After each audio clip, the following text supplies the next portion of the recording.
it felt like the worst day of my life.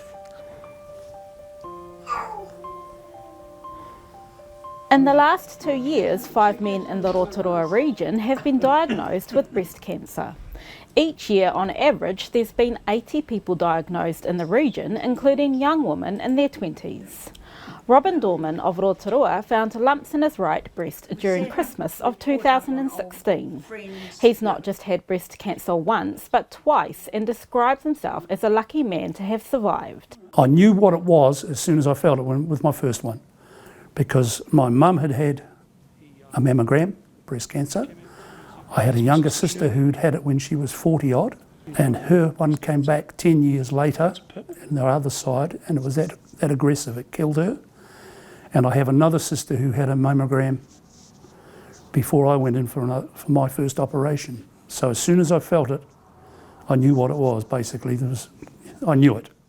Robin went back to work, but fortunately he kept checking for lumps in his chest.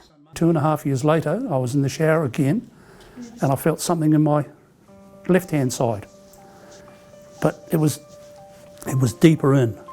I felt something there, but it wasn't right. I knew something wasn't right. So back to the doctor, went and got all the tests done. And sure enough, there was cancer second time round. The operation, the procedure was exactly the same, but they took a whole lot of muscle and tissue out of here, and that was a tough one. That was a tough one to get over. They did another lymph node tests. There was nothing there, so I had no more. I didn't have chemo. I didn't have radiation. And since I got over this one, I still get twinges from the muscles in the area in here, but there's nothing there. And I feel fine. I feel fine. So I have been lucky.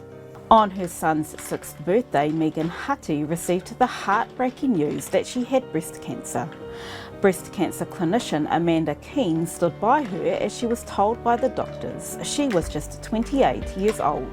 The first thing you think is death type of thing. You like, yeah, lucky. I didn't really, because that was the last thing I thought was going to happen. And Amanda, she come out and she sat down to my level, but I didn't realise, because she was asking me, did you bring a support person with you?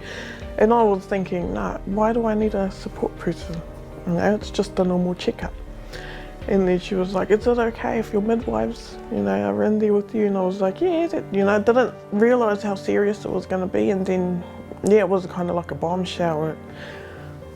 I was all happy because it was my son's birthday, and then, to get told that the first, and I just freaked out, started crying.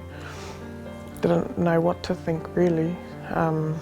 One of the doctors that had come in to talk to me about it, and basically Amanda and my midwives had all the questions and the answers for me. I didn't really know what to say.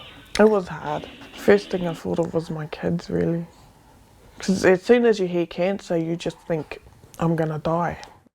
But breast cancer has not meant death for Megan. She was unlucky to have breast cancer, but she was lucky to have it detected early thanks to pregnancy checkups. I went in, got my left breast removed.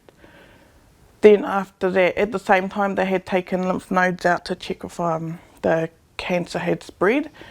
Then they found out it had spread into two lymph nodes, and so I had to have my get induced to have my baby before the next surgery, so they wanted to remove all of my lymph nodes in my arm.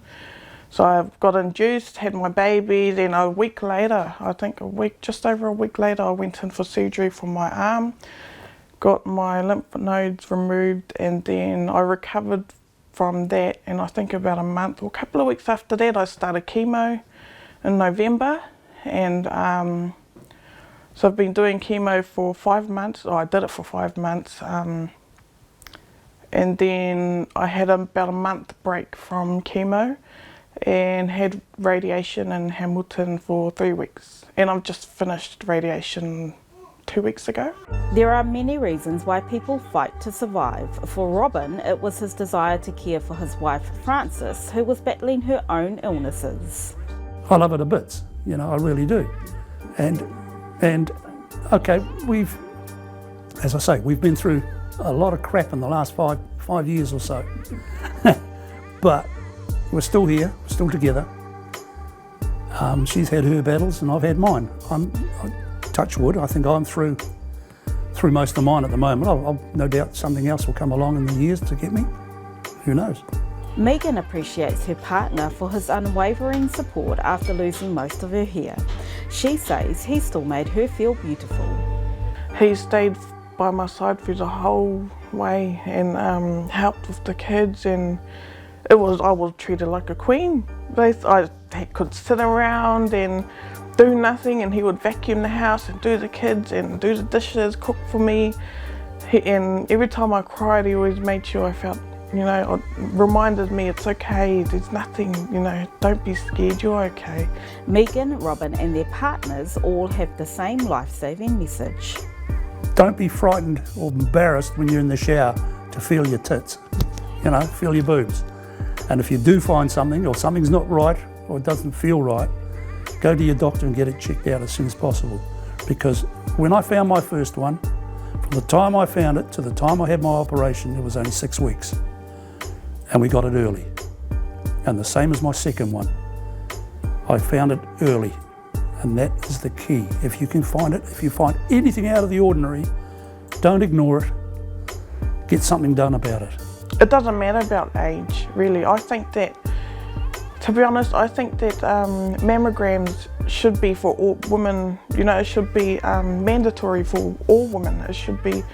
They shouldn't have an age thing on it, because I've met a lot of girls, women with breast cancer at young ages, and yeah, so I'd say go get it checked. If your armpit hurts, anywhere around there hurts, or something is off, go get it checked. While it is less common, young women can get breast cancer too. 6% of breast cancer in New Zealand occurs under the age of 40. Although it is uncommon, men also get breast cancer, and about 25 men are diagnosed in New Zealand each year. Delilah Whaitiri, Local Focus.